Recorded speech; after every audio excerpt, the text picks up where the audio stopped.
Buhay pag-ibig ni Janine Gutierrez, nakakakilig 'di ba? Kahit hindi nag-work yung kay River Cruz at lalo na yung kay Paolo Abilino, aminin ko talagang kinilig ako sa kanila ni Paolo noon.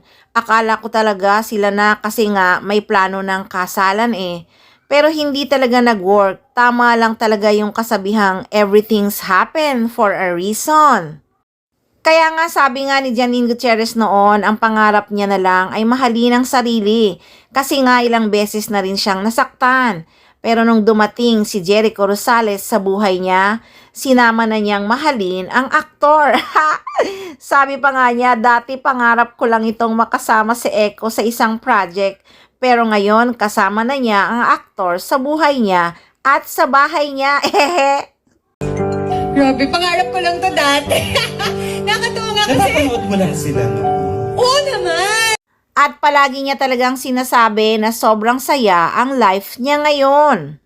Tapos may pasabog na love life ka pa ng 20. Mga unexpected na. Super saya. Super saya. Kaya naman guys, kaabang-abang talaga ang pasabog na birthday celebration ng Econin. Excited ng lahat. May chika pang nakalap na nasa ibang bansa nga daw nagpunta sina Jericho Rosales at Janine Gutierrez. Hindi kaya sila nagpunta dun sa lugar na kinalakihan ng kanyang mamita sa Spain? Di ba yun ang dream trip future destination ni Janine Gutierrez? I wanna go to Granada in Spain because that's where my Lola is from. Then we shall go. O kaya sa Japan ulit kasi gusto niya talaga ulit bumalik ng Japan.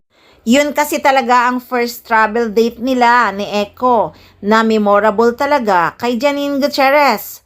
Nako, bongga naman talaga ang pasabog ng Econin sa susunod na mga araw. Kaya naman ngayon pa lang ay talaga naman ang mga fans ay todo bantay sa social media. Baka sakaling mag-post na nga ang Econin.